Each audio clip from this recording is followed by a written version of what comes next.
केशवदास हिंदी साहित्य के एक बहुत बड़े आचार्य भी हैं, कवि भी हैं। आपकी एक प्रसिद्ध कृति है रामचंद्रिका, जिसमें राम कथा है और उसका एक बहुत महत्वपूर्ण प्रसंग अंगद रावण संवाद, जिसका आपने दूसरी रामायण में भी सुना होगा। लेकिन केशवदास की विशिष्टता इस कारण से है कि यह संवाद बहुत मार्मिक भी है, प्रभावी भी है और ऐसा लगता है कि जैसे किस तरह से राजनीति और कूटनीति होती है। इतिकाल के प्रसिद्ध आचार्य केशवदास और उनकी लिखी हुई रामचंद्रिका, उस रामचंद्रिका का यह महत्वपूर्ण अंश आपके सामने प्रस्तुत है। अंगद रावण संवाद। अंगद को दूत बनाकर श्री राम इस आशय से भेजते हैं कि रावण को यह संदेश देना और समझाना कि राम कुछ नहीं चाहते, उनकी सीता को वापस लौटा दो। यदि वह मान जाए तो यह युद्ध नहीं होगा। अंगद इसी उद्देश्य से वहां पर पहुंचते हैं। तो वहां का जो दृश्य है और किस तरह से रावण और अंगद बातचीत करते हैं, उस दृश्य को आप जरूर देखें। यहां पर पहला अंश आ रहा है कि अंगद कूद गए जहां आसनगत लंकेश, मनु मधुकर कर हाट पर शोभित श्यामल वेश। जब अंगद रावण के लंका में प्रविष्ट होते हैं तो वो जब वहां जाते हैं तो देखते हैं कि रावण अपने दरबार में एक आसन पर बैठा हुआ है और वो आसन कैसा है कि मनु मधुकर कर हाट पर है। ये शब्द देखना, करहाट। करहाट होता है कमल की छतरी। कमल का पत्ता आपने देखा होगा, उस पर कमल खिला हुआ है। तो कमल की छतरी पर जैसे कोई भंवरा बैठा हो, मधुकर मतलब भंवरा बैठा हो, तो वो भंवरा मधुकर कहां बैठा हुआ है? कमल की छतरी पर शोभित श्यामल वेश। भंवरा भी काले रंग का होता है और काले रंग के वस्त्र धारण कर रखे हैं किसने? रावण ने। और पीले रंग की और हरे रंग की जो छतरी है, यानी उसका जो आसन है, उस पर वो बैठा हुआ है। तो दृश्य कैसा है कि जब अंगद ने उसको देखा तो वो ऐसा लग रहा था कि जैसे कोई कमल की छतरी पर कौन बैठा हुआ है? कोई भंवरा बैठा हुआ है और वह उसका दृश्य है। मनु यहाँ पर एक शब्द आया है, इसके आधार पर लग रहा है कि यह अलंकार कहाँ है? कौन सा है? यह उत्प्रेक्षा अलंकार है, मानो ऐसा लग रहा है। अब आगे देखना, जब वो अंगद देखता है कि रावण के दरबार के बाहर जो द्वारपाल है, और वो द्वारपाल क्या कह रहा है, किनको कह रहा है और उसकी कैसी भाषा है, इन पंक्तियों में देखना। वहां पर ब्रह्मा जी है, बृहस्पति है, कुबेर है, सूर्य है, चंद्रमा है, उनको वो डांट रहा है। और वो क्यों है? क्योंकि वो रावण के वहां पर चाकरी कर रहे हैं। रावण इतना बलशाली है तो कैसे कहते हैं, और छंद भी नागराज छंद है, उसको देखना आप। वो कहते हैं ब्रह्मा जी को और दूसरों को कि पढ़ो विरंचि मौन वेद जीव सोर छंडी रे। पढ़ो विरंचि मौन वेद जीव सोर छंडी रे। कुबेर बेर के कही न यक्ष वीर मंडी रे। दिनेश जाय दूर बैठी नारदादि संग ही, न बोल चंद मंद बुद्धि इंद्र की सभा नहीं।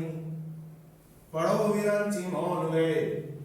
हे विरंचि, हे ब्रह्मा, हे विधाता, इस वेद को तो जोर जोर से पढ़ रहा है ना, उसको थोड़ा धीरे पढ़ और मौन पढ़, आवाज करने की जरूरत नहीं है। कौन डांट रहा है? प्रतिहार। द्वारपाल किसको डांट रहा है? ब्रह्मा जी को डांट रहा है। किसके? रावण के दरबार के बाहर का दृश्य कि पढ़ो विरंचि मौन वेद। हे ब्रह्मा, तुम्हें इतनी जोर जोर से वेदों को पढ़ने की जरूरत नहीं है, चुपचाप मौन होकर के पढ़ो। और हे जीव, बृहस्पति को कह रहे हैं। जीव का मतलब होता है बृहस्पति। हे बृहस्पति देव, आप देव रहे होंगे लेकिन यहां पर शोर मचाने की जरूरत नहीं है। शोर छंडी रही है, शोर छोड़ो। और कुबेर, कुबेर बेर के कही। हे कुबेर, तुम्हें कितनी बार कहा है? बेर का मतलब बार। हे कुबेर, तुम्हें कितनी बार कहा है कि न यक्ष भीड़ मंडी रे, कि यक्षों की भीड़ लगा कर यहाँ पर मत बैठो। उसने क्या? यक्षों को अपने साथ ले रखा है और बातें कर रहा है। तो कुबेर को डांटा जा रहा है कि कुबेर बेर के कही न यक्ष भीड़ मंडी रे, और दिनेश जाए दूर बैठी नारद आदि संग ही। और हे सूर्य तू यहां से उठ और दूर जाकर के बैठ। किसके साथ? नारद के साथ। न बोलू चंद्र, और बीच में जब चंद्रमा बोल पड़ता है तो क्या कहते हैं? न बोलू चंद्र मंद बुद्धि, ये मंद बुद्धि चंद्रमा तुम्हें बोलने की आवश्यकता नहीं, ये कोई इंद्र की सभा नहीं है जहां पर तुम बकबक करते रहते हो। यानी दृश्य आप समझ सकते हो कि रावण का, और यहाँ पर जिन शब्दों का चयन किया, जिस तरह से रावण के दरबार का दृश्य विधान यहाँ प्रस्तुत हुआ वो बड़ा शानदार है। और यहाँ पर जब उसने अच्छा अलंकार भी देखेंगे आप, शब्दों का चयन देखना, कुबेर बेर के कहे, कुबेर और बेर, सभंग यमक आपने जब पढ़ा तो आपको ध्यान में आया होगा कि एक अक्षर यहाँ से कट गया है, और यमक यानी एक बेर का अर्थ होता है बाहर, और दूसरा कुबेर कु लगते ही क्या हो गया? धन का देवता। तो विरंची विधाता, जीव बृहस्पति, कुबेर और यक्ष, दिनेश, नारद, चंद्र, ये सब इंद्र की सभा में होते हैं। लेकिन यहाँ पर वो सब रावण के यहाँ पर एक तरह से बंधक बन करके बैठे हैं, और अंगद जब इस दृश्य को देखता है तो उसे गुस्सा आ जाता है। तो ये नीचे अंगद यो सुनी वाणी चित्त महारिस आनी, जब उसने ये वाणी सुनी बार बार की दिया हमारे देवताओं को सिर बांट रहा है, तो उसके हृदय में बहुत गुस्सा आया। ठेली के लोग आने से का मतलब उन अनिष्टकारी लोगों को धक्का देकर के जाए इस सभा में से, और उस सभा में जाकर के बैठ गया। कैसी तेरी सभा में भी देखता हूं। आगे देखिए, अब जब वो सभा में बैठ जाते हैं तो रावण को देखता हूं, ये कौन आ गया? ये कौन वानर? पहले हनुमान आ चुके थे, उसके बाद अंगद आया कि एक और वानर कौन आ चुका है? तो वो उससे प्रश्न करता है, और प्रश्न के अंदर ही उत्तर भी है उसके साथ साथ। पहली पंक्ति में देखेंगे आप, जो इन्वर्टेड कॉमास है, एक बार रावण पूछता है, फिर अंगद जवाब देता है। छंद इसका हरिकीति का है। वो कहता है कि कौन हो पठे सो कोने, या तुम्हें कह काम है।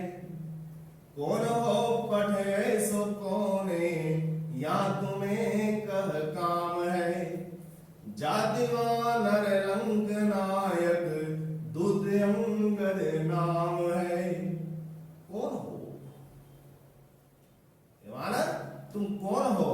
पठिए सो कौन है? ब्रज भाषा है, आपको अच्छी तरह समझ में आ रही है। पठिए सो कौन है? तुमको यहाँ पर किसने भेजा है, और यहाँ तुम्हें क्या काम है? तुम्हें यहाँ पर किस काम के लिए भेजा है? कौन पूछ रहा है? ये रावण पूछ रहा है। कौन हो पठिए सो कौन है, या तुम्हें क्या काम है?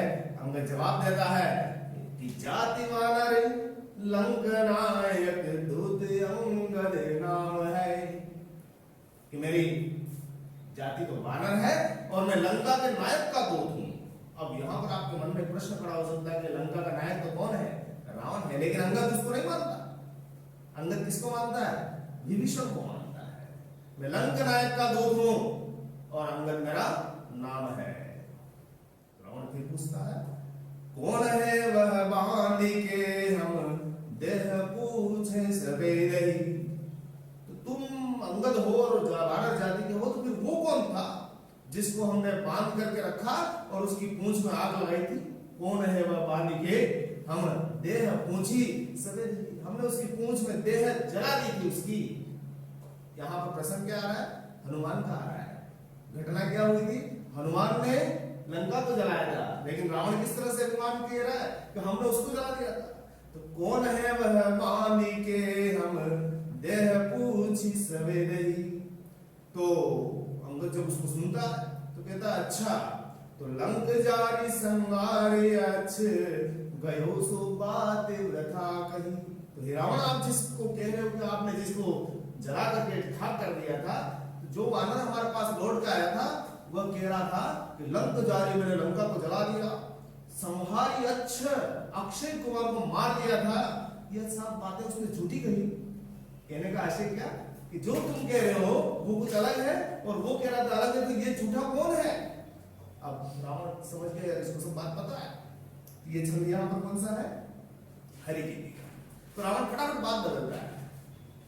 दूत नीति, कूटनीति, यहाँ पर सब कुछ दिखता है। और सबसे बड़ी बात संवाद, आप एक एक शब्दों में वो अपनी बात को कैसे आगे बढ़ा रहे हैं। तो फिर जब रावण को पता लग जाता है कि अंगद कौन है, वो कौन है, उसका परिचय देना जरूरी है, क्योंकि पहले हनुमान आ चुका है, ये कोई दूसरा है। तो कौन के सुत बालिके वह कौन बालिन जानिए, काख चाप तुम्हें जो सागर साथ नाथ बखानिए। कौन के सुत, तो फिर तुम किसके पुत्र हो? तो जवाब आता है मैं बाली का पुत्र हूं। बाली का सुग्रीव का नाम सुना ना, बाली और सुग्रीव दोनों भाई थे। तो वह कौन बाली न जानिए, वह कौन बाली है जिसका नाम ले रहे हो तुम? ये अंगद नहीं जानता वो बाली कौन है। फिर परिचय कराता है उसके पिता का कि काख चापी तुम्हें जो सागर साधनात बखानिए। अच्छा तुम बाली को नहीं जानते हो? वही बाली है जिसने तुम्हारे को कांख के नीचे दबाकर सातों ही समुद्र, सातों ही महासागरों में नहाता फिराता। याद आ गया? तो काख चापी तुम्हें जो सागर साधनात बखानिए। रावण फटाफट समझ जाता है, फिर कहता हे कहा वह वीर अंगद देवलोक बताइयो। अच्छा तो तुम उसके पुत्र हो, तो वो कहाँ है वो वीर? वह वीर कहाँ है? तो अंगद कहता है वो तो देवलोक चले गए हैं, देवलोक बता दिया गया है उन्हें। क्यों गए हो? वो देवलोक क्यों चला गया? तो रघुनाथ बाण विमान बैठी सिधाई। उसको तो रघुनाथ ने क्या कर दिया? अपने बाण के विमान पर, बाण रूपी विमान पर बिठा करके कहां भेज दिया? देवलोक। ये बाण विमान शब्द दिख रहा है ना, तो बीच में लग रहा है बाण रूपी विमान, रूपक अलंकार आ गया है।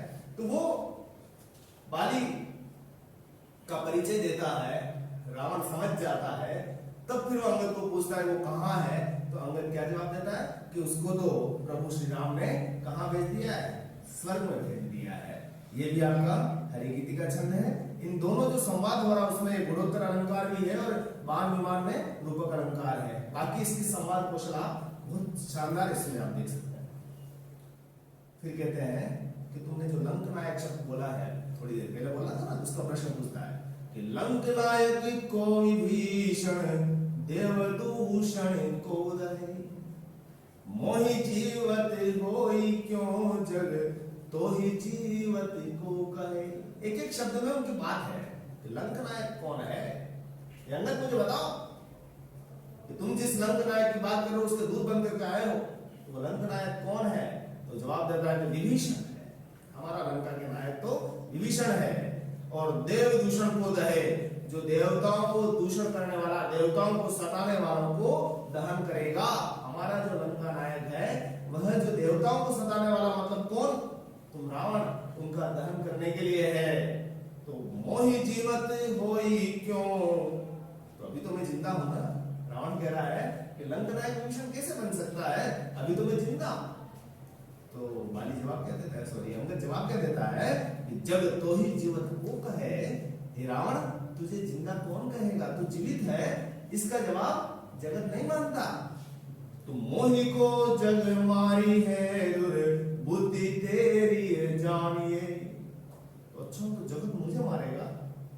रावण को क्रोध आ गया। वो तो अपने आप को तीनों लोगों का विजेता मानता है, इतना बलशाली मानता है। और आपने जो दृश्य देखा, क्या दृश्य देखा कि जहां विधाता और इतने बड़े बड़े देवी देवता उसके द्वार पर बैठे हैं और वो कह रहा है कि मोहि को जग मारी बुद्धि तेरी जानिए। तेरी दुर्बुद्धि जाग गई है, लगता है मुझे जग मारेगा।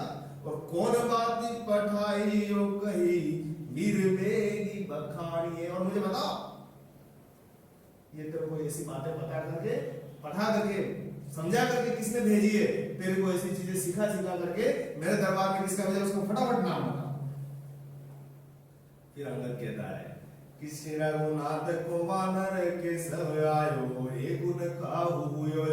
सवैया देखना है ना, इन छंदों के बारे में आपको सबको परिचय, इसकी लय भी देख लीजिए आप कि श्री रघुनाथ को वानर के सब आयो एक गुण काहू भयो।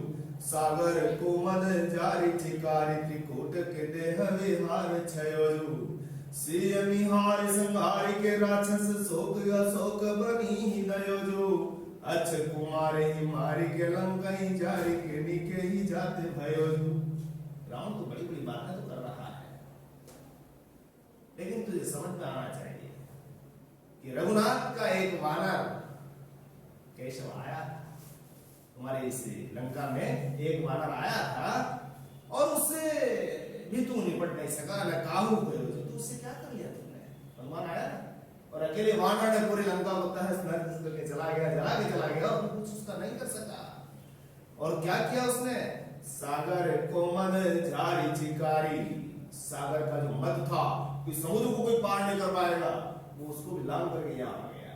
उसका मद जार दिया, उसका अभिमान खत्म कर दिया, उसका अहंकार नष्ट कर दिया, और चिकारी चिंकार करके, दहाड़ करके, गर्जना करते हुए त्रिकूट के देह विहार से, जो त्रिकूट पर्वत पर जो तुम्हारी लंका बनी हुई है ना, उस पर विहार करके चला गया। और फिर क्या किया उसने? सिया निहारी संगारी के राक्षस, आराम से उसने सीता माँ को देख लिया। जिस सीता को ढूंढना है था उसका काम क्या था? सीता माँ को निहार लिया, और जो राक्षस उसके बीच में आए उनको नष्ट करके चला गया, संहार करके चला गया। और शोक अशोक बनी ही देवजू, और तुम्हारी जो अशोक वाटिका है, नाम तो उसका अशोक है, उसको शोकग्रस्त करके चला गया। बात समझ में आ रही है? हाँ, शोकग्रस्त कैसे करके चला गया? तहस नहस करके उस अशोक वाटिका को चला गया। और अक्षय कुमारी ही मारी के लंका ही जारी के, और अक्षय कुमार जैसे योद्धा को मार करके और पूरी लंका को जला करके निके ही जात रहे, और बड़ी सही सलामत ढंग से वापस लौट के चला गया। तो तू इतनी बड़ी बातें कैसे कर सकता है? यहाँ पर कौन सा छंद है? सवैया छंद है। अब रावण जब इसकी बात को सुनता है, आप एक बात ध्यान रखना कि जब कोई दूत आता है तो उसके साथ कोई दुर्व्यवहार नहीं हो सकता। दूत एक नियम है हमारे यहाँ की कूटनीति में, कि जब कभी कोई आता था तो वो शत्रु पक्ष का अपनी पूरी बात कहता था, तो उसका कोई अनिष्ट नहीं हो सकता था, वो निडर होकर बात कहता था। और वो अपनी बात नहीं कह रहा है, अपने को जो संदेशा दिया हुआ है वह संदेशा कह रहा है। तो अंगद कोशिश करता है, जब रावण सन्न होकर सुन रहा है तो उसको समझाने की कोशिश करता है, और वो कहता है कि राम राजा न के राज आए यहाँ, धाम तेरे महाभाग जागे अबे, देवी मंदोदरी कुंभकर्ण आदि दे, मंत्री जी दे पहुंच दे गोसावे। राम राजा तेरे राज में आए हैं, तेरा बड़ा सौभाग्य है रावण। मैं तुम्हें यहाँ पर ये समझाना आया हूँ कि राम जैसे राजा तुम्हारे राज में आए हैं, तुम्हारे लंका तक आ गए हैं, और तेरे धाम तक आ गए हैं, तेरा महाभाग्य जग चुका है। बड़े नसीब के बाद कोई ऐसे परमात्मा किसी के द्वार पर जाते हैं, और यदि तू मेरी बात नहीं समझता, कोई बात नहीं, तो देवी मंदोदरी से पूछ ले जो तुम्हारी पत्नी है, कुंभकर्ण से पूछ ले जो तुम्हारा भाई है, और मित्रों से पूछ ले, तुम्हारा मंत्रियों से पूछ ले, जित पूछ देखो सब, जितने भी तेरे यहाँ पर दरबार में है, तुम्हारे चाकर है, तुम्हारे सगे संबंधी है, रिश्तेदार है, उनसे पूछ लो कि मैं गलत कह रहा हूँ। और यदि तू ऐसा करेगा तो क्या होगा कि राखी जे जाति को भांति को मनुष्य को, साधी जे लोक में लोक परलोक को, और आनी के पापा रो देश ले कोस ले आसु ही इस सीता चले योग को। यदि तू ऐसा कर लेगा तो तेरी जाति बच जाएगी। राखी जे जाति को, शब्दावली की पूरी क्लियरिटी समझ में आ रही है ना? राखी जे जाति, अपनी जाति बच जाएगी, अन्यथा तू उनसे युद्ध करेगा तो तेरी जाति का विनाश हो जाएगा। भांति को पाति को, यानी जाति और पाति, तुम्हारी जितनी भी वंश परंपराएं सब बच जाएगी, वंश को बच जाएगा। साथ ही लोक में, और तेरा लोक भी सद जाएगा। तो जो लोक में तू जिस उद्देश्य से यहाँ पर तुमने जन्म लिया है वह भी तुम्हारा पूर्ण हो जाएगा, परलोक भी सद जाएगा, परलोक में भी तुम्हें मोक्ष मिलेगा। तू करना क्या है? तुम्हें आने के पाप पर देश ले कोस ले, और तुम्हें सिर्फ राम के पैरों में पड़ना है। तुम अपना देश तुम्हारे पास रखो, कोस तुम्हारी जितनी जगह है तुम्हारे पास रखो, और आंसू ही इस सीता चले हो, और तुम तो सिर्फ उन्हें सीता को सौंप दो, वो सीता को लेकर के वापस चले जाएंगे। लेकिन अब रावण है, और रावण इस बात को सुनकर कैसे स्वीकार कर सकता है? क्योंकि वो भी एक परम बड़ा योद्धा है, और वो इस तरह से हार मारने वाला नहीं है। तो जब उसने कहा कि मेरे राम के पांव में पड़ जाओ, तो रावण क्या जवाब देता है कि रावण लोके लोके सस्यो सोची ब्रह्मांड चे, आपनी आपनी सीन सुर है, चारि माहे हरे विष्णु रक्षा करे, बात साची है वेद वाणी कहे, ताहि रूढ़ंग ही देव देवे सस्यो विष्णु ब्रह्मादि वेद रुद्र जु संगरे, ताही ओ छाड़ी के पाए भागे परो, आज संसार तो पाए मेरे परे। रावण कहता है कि लोक लोक ऐसे सोची ब्रह्मा रचे। इस पूरी ब्रह्मा को बड़ा माना जाता है जो इस लोक को रचता है, लोकेश को रचता है, यानी देवताओं की रचना भी वही करता है, संसार की रचना भी वही करता है। आपने अपने शिव सो रहे और सभी अपनी अपनी मर्यादा में रहते हैं ब्रह्मा के नीचे। और चार बाहें धरे विष्णु रक्षा करे। चार बाहों को धारण करने वाला चतुर्भुज विष्णु भी क्या करता है, संसार की रक्षा करता है। और यह वेदवाणी में कहा गया है, यानी वेदों में कहा गया है, ये सब जानते हैं। लेकिन इनसे भी बड़ा कौन है, मेरे आराध्य है। ताही भ्रंग ही देव देवेश सो, विष्णु ब्रह्मादि के रुद्र संगर है। लेकिन जिनकी भ्रकुटियां तनते ही भ्रूभंग, मतलब जिनकी भुवन तनते ही देव हो, देवेश हो, ब्रह्मा हो, विष्णु हो, उनको कौन नाश कर सकता है? मेरे रुद्रजू नाश कर सकते हैं, मेरे शिव नाश कर सकते हैं। यानी सृष्टि पर प्रलय कौन ला सकता है? कौन ला सकता है? हाँ, शिव। तो ताही हो छाड़ी के पांव लाके पड़ो। तो मैं उनको छोड़ करके दूसरों के पांव में क्यों पड़ूंगा? आज तो संसार मेरे पांव में पड़ रहा है। यानी रावण किसका उपासक था? शिव का उपासक था। और शिव के अलावा वो किसी के पांव पड़ने को तैयार नहीं है। तो जब अंगद ने ये कहता है कि आप राम के पांव में पड़ जाओ, वो साक्षात नारायण के अवतार है, तो रावण इस बात को स्वीकार नहीं करता कि जितने भी तुम्हारे नारायण हो, कुछ भी हो, ब्रह्मा हो, विष्णु हो, मेरे रुद्रजी से बड़े नहीं हो सकते। और मैं उनके अलावा किसी को स्वीकार नहीं करता। फिर तुम जिस राम की इतनी बड़ी बड़ी बातें कर रहे हैं, मुझे थोड़ा उनका परिचय तो दो। रावण कहता है कि राम को काम कहा, रिपु जीतहि कौन कबे, रिपु जीत्यो कहा। ये समझ गया कि राम को काम कहा, रिपु जीतहि कौन कबे, रिपु जीत्यो कहा। बाली बलि छल सोम रघु नंदन गर्व निज दीन महा, दीन सुतो छिति छत्र हतो बिन प्राणी है राज कियो, है कौन है विसरो जिन खेलत ही तुम्हें मान लियो। एक एक शब्द में दोनों के संवाद है। रावण पूछता है कि राम को काम कहा, तुम्हारे राम काम क्या करता है? तो अंगद कहता है रिपु जीतहि, वो तो शत्रुओं को जीतता है। कौन कबे रिपु जीत्यो कहा? कौन से शत्रु को जीत लिया और कब जीत लिया है?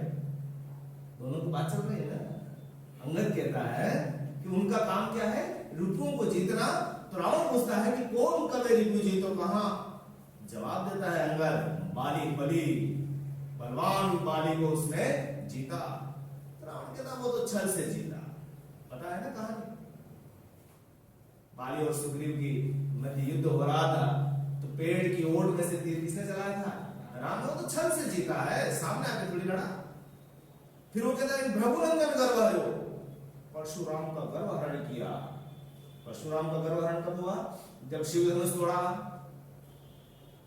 और कुपित हुए कौन? परशुराम।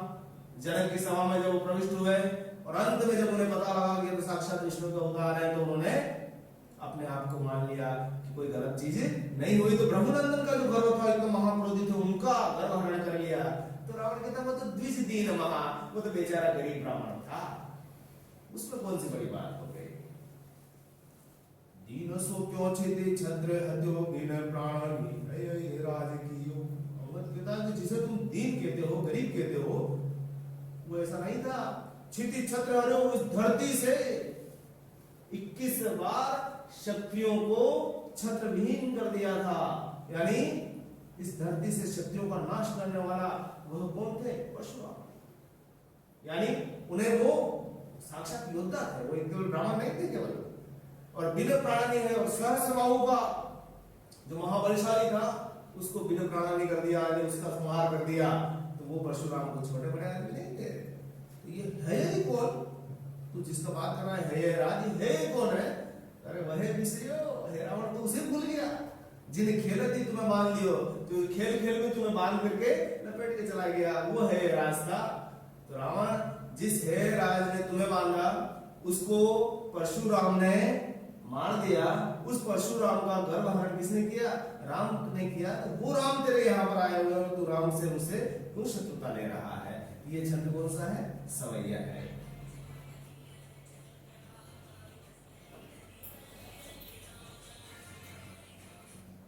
फिर अंगद कहता है कि सिंधु तरऊ निको बनरा तुम बेदनु रेख गई न तरी बांधो ये बांधत सोन बन्यो मुन वारिदी बांध की वाटी करी यार रघुनाथ प्रताप की बात तुम्हें 10 कंठ न जानी परी तेरनी तुलनी पूछी जरी न जरी गढ़ लंक जराई जरी। रावण अपने आप को इतना बलशाली भी कहता है और इतना अहंकार तुम्हारे मन में भरा हुआ है, लेकिन जरा सोच, सिंधु तरे निको वगैरह उनका एक बानर आता है और उस पूरे सागर को पार करके चला आता है तुम्हारी लंका में, और तुम भी धनुरेख गई न तरी, और तुम एक धनुष की रेखा को पार नहीं कर सके। कौन सी धनुष की रेखा?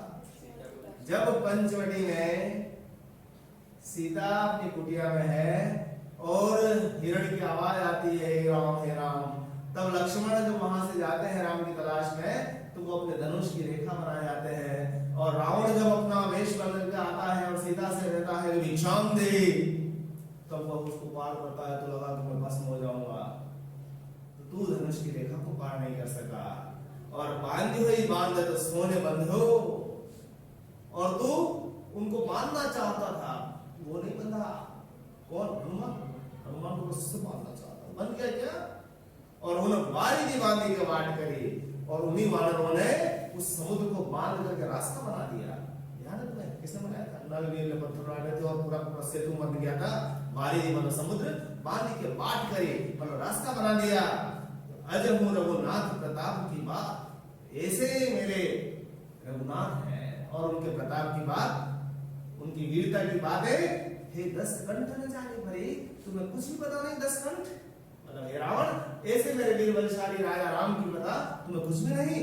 तेलनी तूलनी पूंछ जरी न जरी, तेलनी तूलनी तेल लगा करके, तूलन रुई में लपेट करके पूंछ को तुमने जलाना चाहा। हनुमान की पूंछ पे क्या किया उसने? रुई लपेटी, तेल लगाया और उसको क्या करना चला, और उसके बाद उसको नष्ट करना चाहा। किसको? हनुमान को। लेकिन वह नहीं जला, बल्कि क्या जल गया? धड़ लंक जड़ाई जली, मतलब जड़ित रत्नों से जड़ित तुम्हारी लंका पूरी जल गई। कहने का आशय क्या? वहां का एक बानर आकर के इतनी पराक्रम दिखाया जाता है और तुम अपनी बातें इतनी बड़ी कर रहे हो। यहाँ पर भी सवैया छंद है, और आगे देखें हम। अब रावण समझ जाता है कि इसे तो सब बातें पता है, तो उसको अपनी कूटनीति का सहारा लेते हुए इसे बताने की कोशिश करता है। नील सुखे में हानून के नले और सबे कवि कुंज तिहारे, कि अंगद समझ गया तुम बहुत बड़े वीर हो, लेकिन तुम्हारे साथ बहुत बड़ी घटना हुई है, तुम्हारे पिता को उसने मारा है, और ऐसा काम कर दो आप। नील सुखे में हानून के नले और सबे कवि कुंज तिहारे, आटम आट देसा बलि दे अपनो पदुले बिदु जा लगी मारे, तो से सपुत ही जाई के बाली पूतन की पद दीप उधारे, अंगद संगल मेरो सबे दल राजू ही क्यों न हमें बपू मारे। तू क्या करे? काम कर अंगद, ये तो सब हो गया, बहुत बड़ी बातें हो गई है। तू एक काम कर, नील, सुखेन, हनुमान और नल, चार तो ये है ना, ये चार योद्धा ही किसके हैं? उनके हैं, मतलब राम की तरफ है। और सब एक कभी पूंजती आ रहे, और जितने भी बाकी सारे वानर हैं वो सब किसके हैं? तुम्हारे पास, मतलब वानर सेना किसकी है? तुम्हारी है। ये चार उनके हैं, और चार तो वो हो गए, राम लक्ष्मण और हो गए 2, 6, और सुग्रीव और जामन, ये 2 और ले ले। इन 8 को क्या कर दो? 8 दिशा बलि दे, 8 दिशाओं में ले जाए इनको, एक को पकड़ करके और बलि दे दे। अपनो पदुले, और अपना जो तुम्हारी पदवी छीनी हुई है, बाली तो राजा था मानव का, उस पद को प्राप्त करो।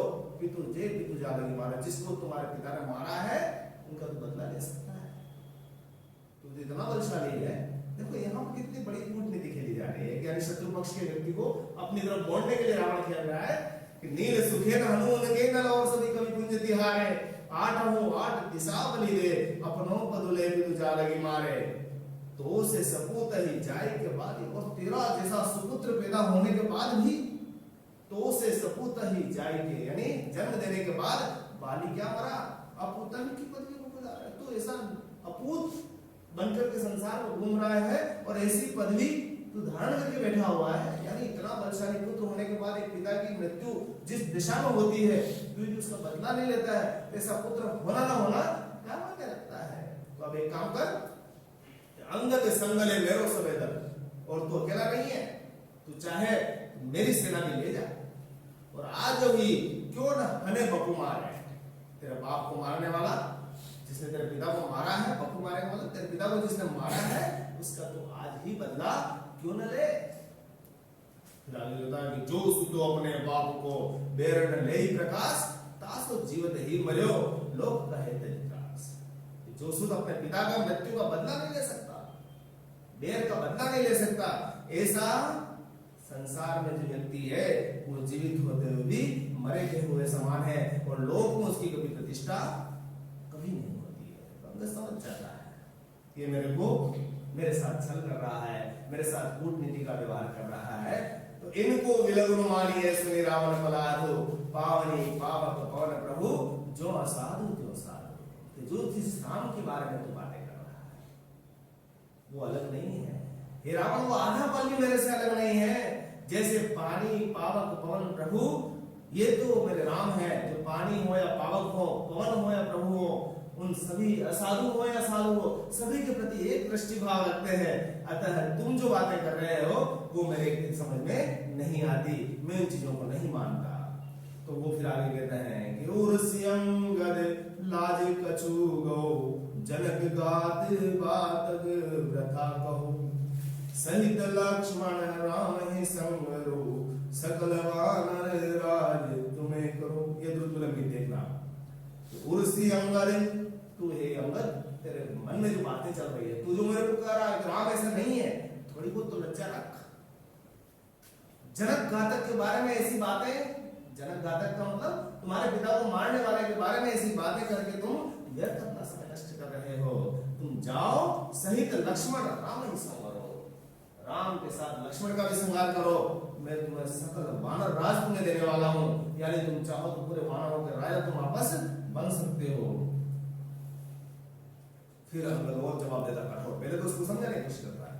वो क्या कहता है, निशिपाली के सामने देखना है कि शत्रु सम मित्र यम चित्त पहचानहि, कि शत्रु सम मित्र हम चित्त पहचानहि, दूत विधि नूत कब उन उरयानहि, आप मुख देखी अभिलाष अभिलाष हो, राखी दूज शेष दब और कह राखहूं। कौन मेरा शत्रु है और कौन मेरे प्रति सम है, बराबर भाव रखता है, और कौन मेरा मित्र है, हमारा हृदय अच्छी तरह से पहचानता है। हे रावण, अंगद किसको कहता है, देखो इनका संवाद देखो आप, कौन मेरा शत्रु है, कौन मेरा मित्र है, और कौन मेरे प्रति उदासीन है, ये मेरा चित्त अच्छी तरह से पहचान सकता है। और दूत विधि नूत कब हुना रहे, और दूत को किस तरह से अपने पक्ष में करने की जो विधि तुम अपना रहे हो, दूत विधि नूत, ये कौन सी नई विधि है, हमेशा करता है, सभी राजा करते हैं कि दूत को अपने पक्ष में करने की बात है। कब मुनौरा नहीं, मेरे हृदय में कभी आने वाली नहीं है। और आप मुख देख अभिलाष अभिलाष हो, पहले अपना मुख देखो आईने में, और फिर कुछ अभिलाषा करो बड़ा बनने की।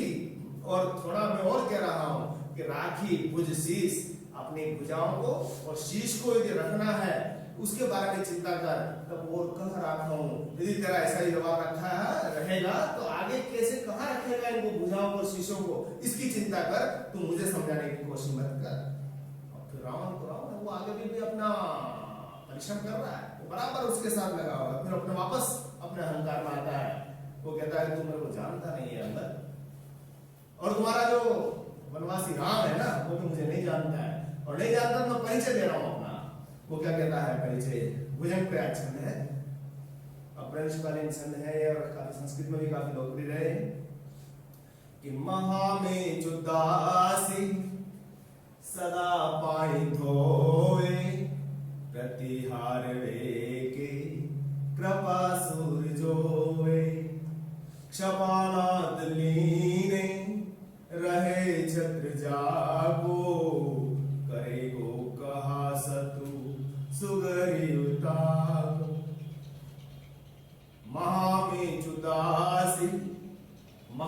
मृत्यु जिसे तुम कहते हो, मृत्यु मेरे यहाँ दासी का काम करती है और सदा पाई धोए मेरे पांव धोती है। जिन मृत्यु से संसार डरता है वो मेरे यहाँ दासी बनकर के मेरा पांव धोती है। और प्रतिवार वे की कृपा सूरज होए, और जो सूर्य को तुम देवता मानते हो वह सूर्य मेरे यहाँ पर द्वारपाल बनकर खड़ा है और मेरे आदेश की प्रतीक्षा कर रहा है कि मुझे कोई आदेश दे तो मैं कुछ काम करूं। प्रतिहार है कि कृपा, और वो कृपावान मानता है कि वो मुझे रावण ने कहा है कि तुझे ये काम करना है। और क्षपानाथ, चंद्रमा को भी तुम देवता कहते हो। क्षपानाथ लीने रहे छत्र जागो, 24 घंटे मेरा छत्र लेके खड़ा रहता है। क्षपानाथ लीने रहे छत्र जागो, जिसका छत्र लेके खड़ा रहता है। करे वो कहा शत्रु सुग्रीव, अरे ये वो सुग्रीव जो मेरा शत्रु बना हुआ है, वानरराज सुग्रीव, वो मेरा क्या करेगा? नहीं, इतने बड़े बड़े देवी देवता के तुम्हारे जो लोग हैं मेरे यहाँ पर किस दशा में है? फिर आगे कहता है इसका वेग माला सीखे पाककारी, करे कोतवाली महादंडधारी, पढ़े वेद ब्रह्मा सदा द्वार जाके, कहा बापुरो सत्री सुग्रीवता के। ये जो मेघ मालाएं हैं वरुण, ये यहां पर मेरा भिष्टि का काम करती है, पानी भरती है। सिखी पाककारी और अग्नि देवता जैसे तुम कहते हो, ये मेरे यहाँ रसोई बनाती है किचन में, ठीक है। और करे कोतवाली महादंडधारी, महादंडधारी यमराज साक्षात वो मेरे यहाँ पर कोतवाली करता है।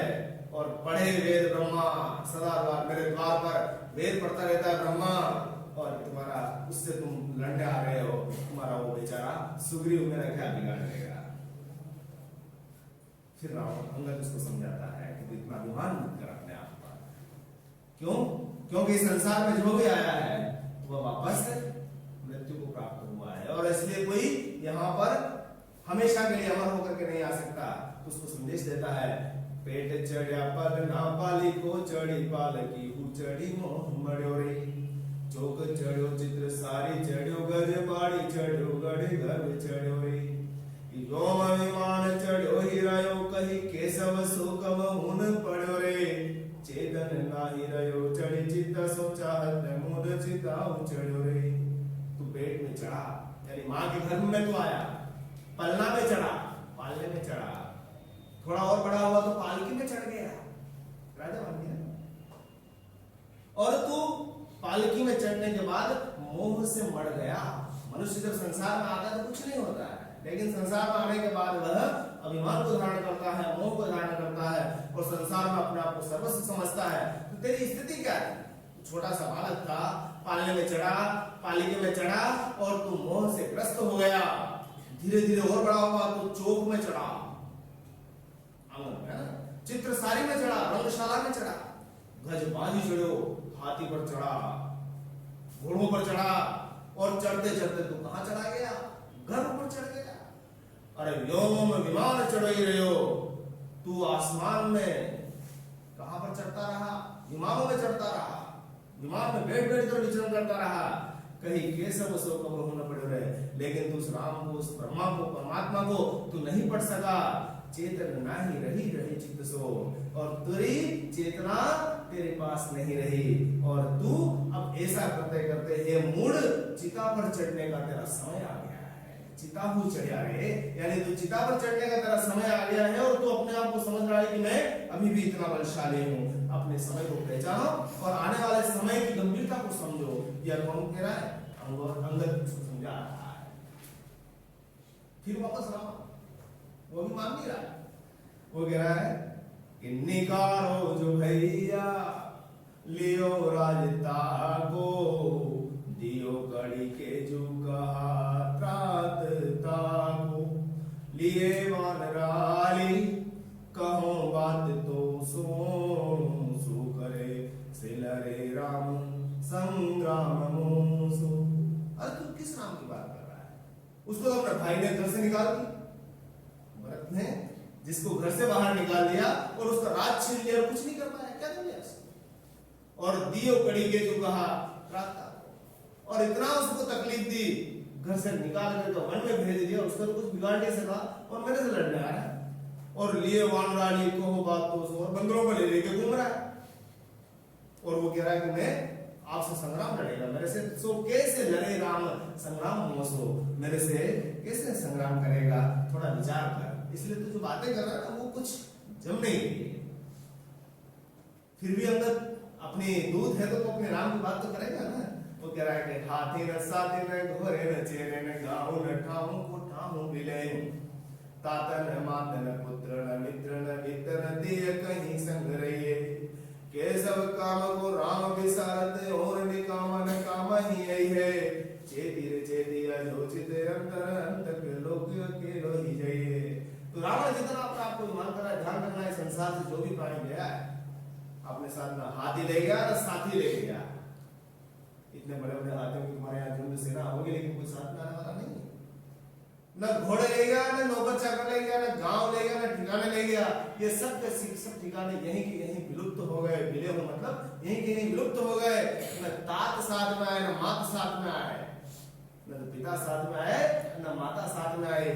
तो ताता न माता न पुत्र न मित्र, और न तुम्हारा कोई पुत्र तुम्हारे साथ आने वाला है न मित्र साथ में आने वाला है न वित्त साथ में आने वाला है।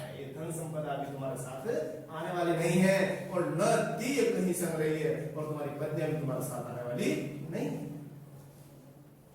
केशव काम को राम विसारत और निकामन काम ही है। और केवल साथ में आने वाला क्या है, राम का नाम ही आने वाला। और तू उस राम के नाम को भी भुलाना चाहता है और उसके अलावा भी तू कैसे उनको पार करेगा अपने आप को। जो कुछ तेरे साथ आने वाला है तो राम की भक्ति तुम्हारे साथ आने वाली है।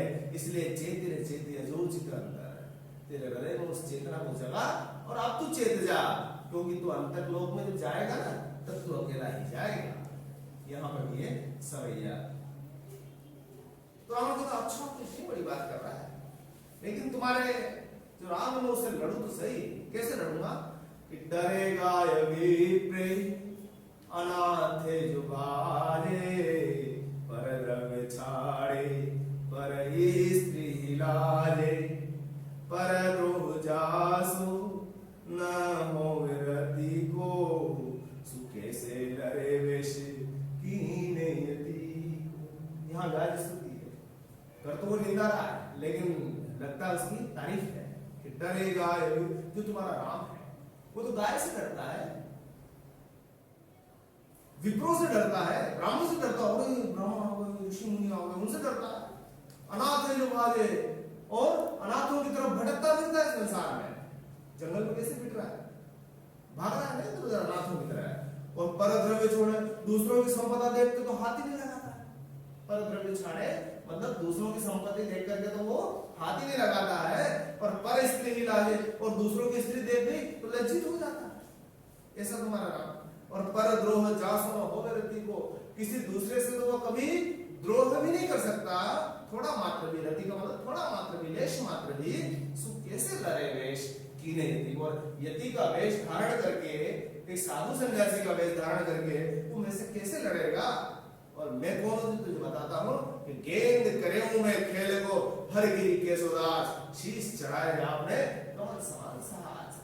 मैंने कैलाश पर्वत को गेंद की तरह बना दिया था और अपने पंजों पर खेल के उसको गेंद की तरह उछालता रहा। और जब शिव को खुश करने की बात आई तो अपने शीश को कमल की तरह उनके चरणों में डालता गया। शीश चढ़ाए आपने कमल समान साहस हंसते हुए चढ़ा दिए। मेरी प्रतिष्ठा की तुलना अपने उससे कि जैसे तुम कह दो उठायो एक गिरिवर, ऐसे कोटि कपिन के बालक उठा वहीं। काटे जो कहत शिष काटत गने गाग, भगर के खेले कहा भट पद पावही। कि जीत्यो जो सुरे से रान सा परिषि नारी को समझहु हमद नाते समझावही। गहु राम पाए सुख पाए कर तब तब सीता जी को देहु देव दुनु भी बजाई। तुमने कहा कि मैंने गिरी को उठा लिया, जैसे तुम कहो उठाओ गिरिवर, एक पर्वत उठा लिया तुमने कैलाश। तो ऐसे कोटि कपिल के बालक उठाए। हमारे यहाँ तो ऐसे करोड़ों कपिल के बालक मतलब बानर के बालक ही पर्वतों को उठा उठा करके फेंक देते हैं। और तू कहता है काटे जो बहुत शीश, तू कह रहा मैंने शीश काट दिए, काटे तो गने रहेगा। ऐसे तो कई मदारी भी काट देते हैं अपने शीश को। और भगवान के खेले कहा भटपत भाई, और कोई कबड्डी का खेल खेल के किसी को मार के आ जाए और कहते मैंने उसको मार के आ गया हूं, तो भगर के खेले कहा और उसे कोई योद्धा कह देगा क्या? भट्ट का पद मिल जाएगा क्या? भट्ट का पद मिल जाएगा क्या? नहीं। कबड्डी के खेल में कोई योद्धा किसी को मार के आ जाए तो तुमने जो खेल किए ना वो ऐसे खेल है।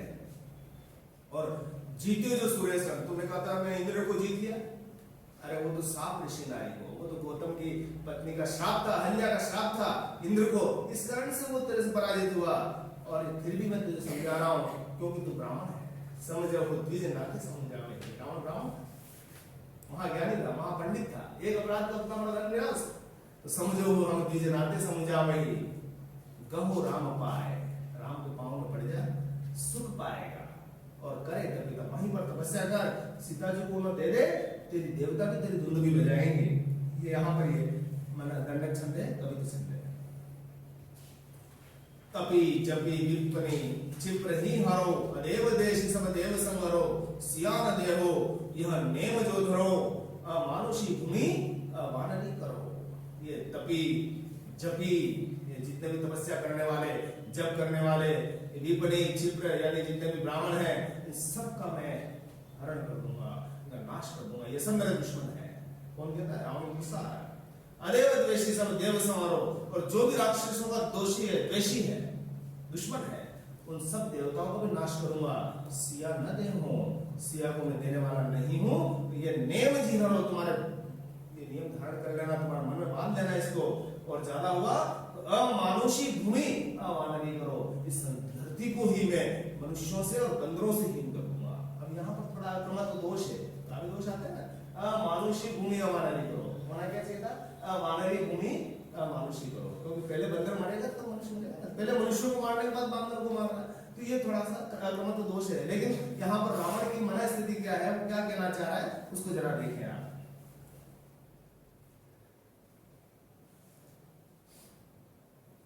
पाहन ते पति नहीं करे पावन, टूक कियो हर को धनु कोरे, छत्र विहीन करी छन में चिति गर्व हरे तिन केवल कोरे, पर्वत पुंज पुरे के पाद समान तरे अज उधर कोरे, होई नारायण हूँ पे नये गुण कौन यहाँ नर वानर कोरे।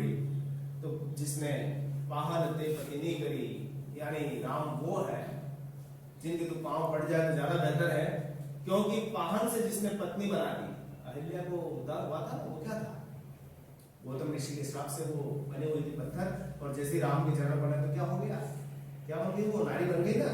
और जिसने हर के धनुष को भी टूक टूक कर दिया था स्वयंवर में, छत्र विहीन करी क्षण में क्षिति गर्भ हरे दिन के बल कर, और जिसने क्षण भर में पूरी धरती पर क्षत्रियों